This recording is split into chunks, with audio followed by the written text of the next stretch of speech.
Maintenant. Maintenant, si vous entendez sa voix, n'endurcissez pas vos cœurs. Maintenant. Oh, il ne faut pas déranger. Non, des fois à l'église, quand on prêche, les gens ne doivent pas avoir la paix. Ils doivent sortir en colère. Ils doivent même dire, ton personne m'a bon, ça te va, tika anango. C'est pourquoi un pasteur, tu dois avoir des économies. Un prédicateur de la sainteté, tu dois avoir des économies. Au cas où il se fâche. Oui. Tu ne dois jamais vivre au jour le jour. Tu ne dois jamais vivre. Si les fidèles donnent l'offrande, c'est quand tu payes la maison. Si les fidèles donnent les offrandes, c'est quand tu... Non.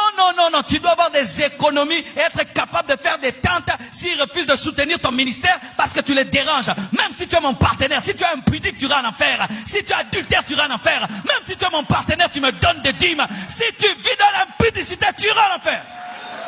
Et si tu ne vas plus donner, c'est ton problème. Je n'ai pas l'appel à recevoir ton argent. Je n'ai pas l'appel à recevoir ton argent. Ou vous voulez croire, croyant que votre argent peut nous influencer. Avoir la paix, des fausses paix. Quelle est la paix qu'on peut donner à un impudique à l'église? Quelle est la paix qu'on peut donner à un homosexuel à l'église? Une lesbienne à l'église? Quelle est la paix? On n'a pas de paix à te donner. Dieu ne donne pas la paix comme les hommes donnent. Dieu te blesse et puis te soigne, il te donne la paix. Mais l'homme te donne la paix en te cajolant. Quelle est la paix qu'il a donnée à une femme qui a volé le mari d'autrui? Quelle est la paix à donner à un garçon qui vole la femme d'autrui? Quelle est la paix? Quelle est la paix à donner à un prédicateur impudique? Quelle est la paix à lui donner? Il n'y a pas de paix à lui donner. L'homme moderne, il veut la paix. Ainsi, il veut qu'on dilue le message. Il veut des cultes à son goût. Des prédications à son goût. Il pense qu'un bon culte, c'est seulement un culte rempli de joie. Archi faux. Parmi les grands révivalistes bien-aimés, nous aujourd'hui nous prêchons, on nous dit Amen. Eux, ils prêchent, on prend des œufs pourris, on lance sur lui, comme offrande. On les chassait même des territoires. Jésus a délivré un possédant, on l'a chassé de Gadara. On l'a chassé, offrande du prophète, chassé. Mais nous voulons toujours qu'on soit acclamé, qu'on soit aimé. Et là, tu es bon prédicateur. Non, bien aimé. La Bible dit que si tout le monde dit du bien de toi, tu n'es pas un vrai prophète. Si tu vas quitter cette église à cause de cela, bien aimé, moi je te dis la vérité. Au lieu que je puisse te dire que tout va bien dans ta vie, alors d'ailleurs, toi-même, tu sais que ta vie ne va pas bien, car un impudique se sent toujours mal à l'aise. C'est pourquoi les impudiques, quand ils commettent l'impudicité, vont toujours se laver.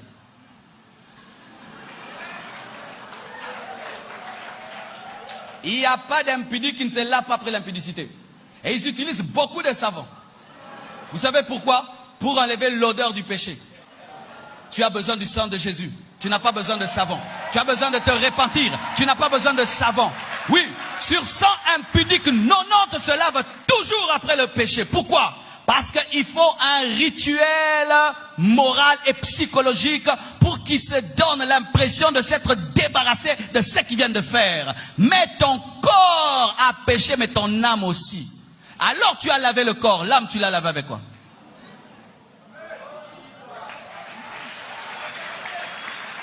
Déjà lui-même n'a pas la paix.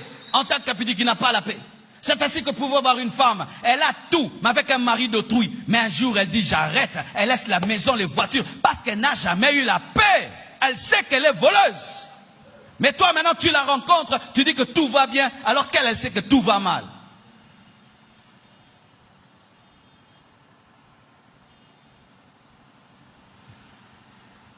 Je rends grâce à Dieu pour notre époque.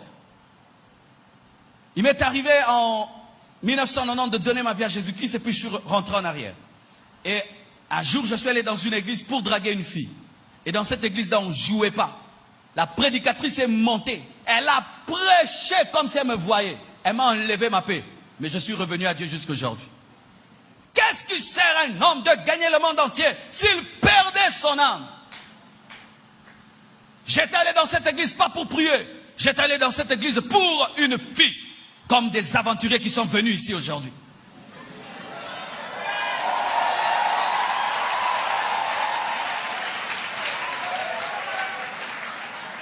Tu es un aventurier. Tu es vraiment un aventurier. entre celui qui est allé chercher une prostituée sur le boulevard et toi qui es venu draguer dans l'église. Tu es pire. Tu es pire.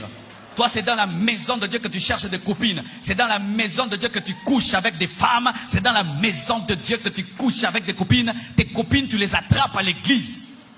Et quelle paix y a donné à un homme comme toi? Toi, tu pêches, tu commets l'impudicité à l'église. Tu es sorti avec combien de frères, ma soeur? Combien de frères t'ont déjà connu dans cette église? Mon frère, tu as déjà connu combien de femmes dans cette église? Quelle est la paix qu'il y a à te donner? C'est l'enfer qui t'attend.